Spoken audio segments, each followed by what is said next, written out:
guys, so today I'm going to be talking to you about feminism. But before I get started on that, I'm going to talk to you about literary criticism. The term literary theory refers to a particular form of literary criticism in which particular academic, scientific, or psychological approaches are followed while analyzing literary texts. Literary theory is like looking at a literary text through a particular lens. But now we're going to talk about feminism, so follow me this way. We're going to talk to Alexia about what feminism means. Feminist criticism is concerned with the ways in which literature and other cultural productions reinforce or undermine the economic, political, social, and psychological oppression of women. Some examples of feminists are Oprah Winfrey, Malala, and Hillary Clinton, and Judith Butler. Oh, hey there. So adding to Alexia's point on feminism, some exemplars of feminists are Malala, and she was an integral part of equality within education services for both men and women. However, she has fought her rights as an influencer for female education rights.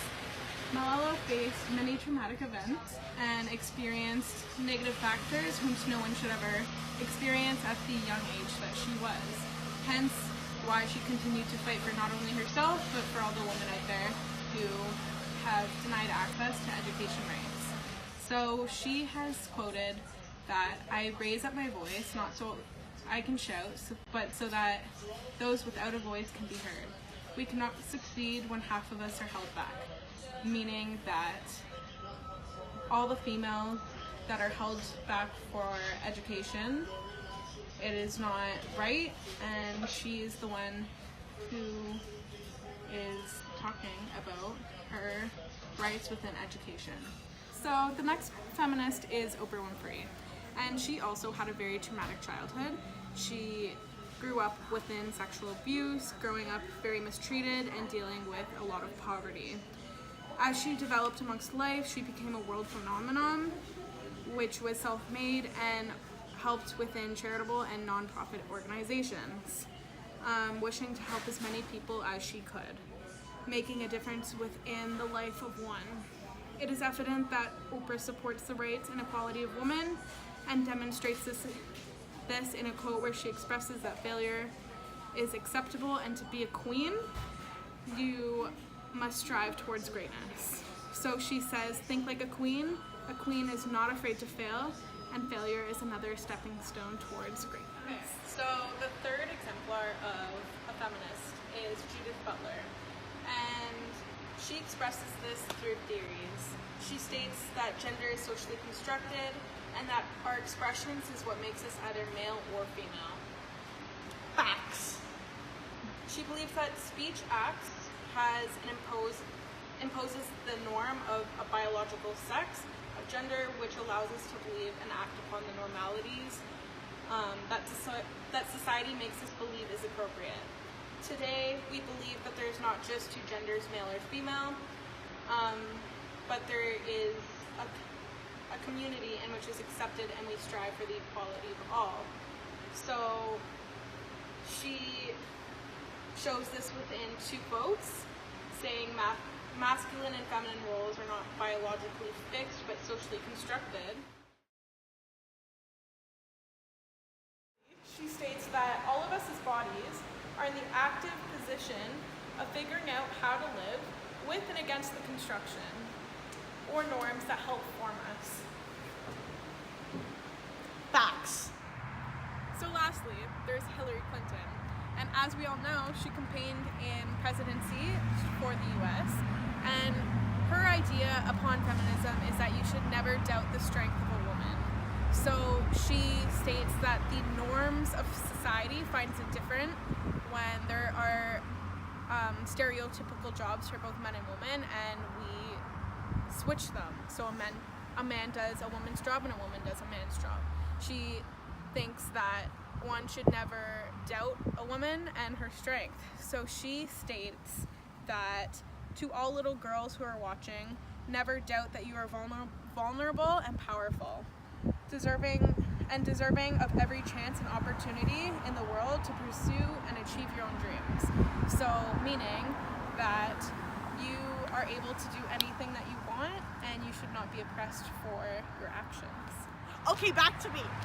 Some novels or Shakespeare plays that demonstrate feminism is Maggie from Motorcycles and Sweetgrass, Juliet from Romeo and Juliet, Lady Macbeth from the play Macbeth, and Amelia from Othello. Maggie did not want to be the damsel in distress and did not let John stand in her way, and she believed she did not need saving from a strong man. She also took on a male role as the chief of Otter Lake. In the play Romeo and Juliet, Juliet went against her father's wishes and wanted to marry the guy she believed she wanted, therefore making her a strong, independent woman. In the play Macbeth, Lady Macbeth stood up for what she believed in and fought for what was right.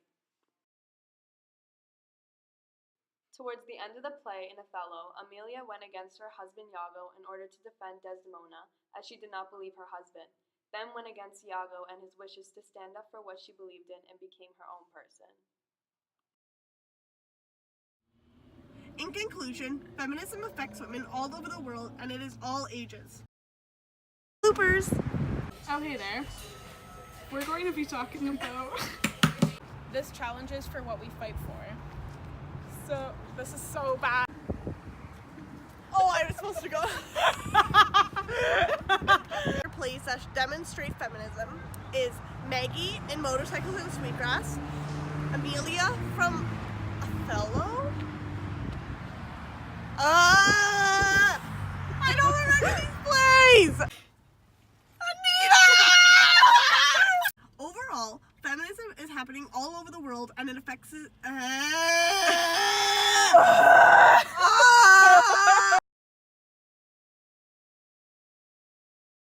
The more I've spoken about feminism, the more I have realized that fighting for women's rights has too often become synonymous with man-hating. If there is one thing I know for certain, it is that this has to stop. I started questioning gender-based assumptions a long time ago. When I was 8, I was confused being called bossy because I wanted to direct the plays that we would put on for our parents, but the boys were not. When at 14, I started to be sexualized by certain elements of the media. When at 15, my girlfriends started dropping out of their beloved sports teams because they didn't want to appear muscly. When at 18, my male friends were unable to express their feelings. I decided that I was a feminist, and this seemed uncomplicated to me. But my recent research has shown me that feminism has become an unpopular word. Women are choosing not to identify as feminist. Why has the word become such an uncomfortable one? I am from Britain, and I think it is right that I am paid the same as my male counterparts.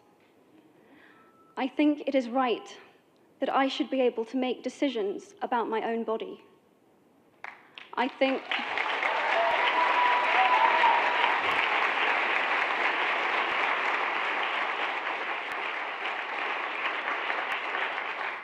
it is right that women be involved on my behalf in the policies and the decisions that will affect my life.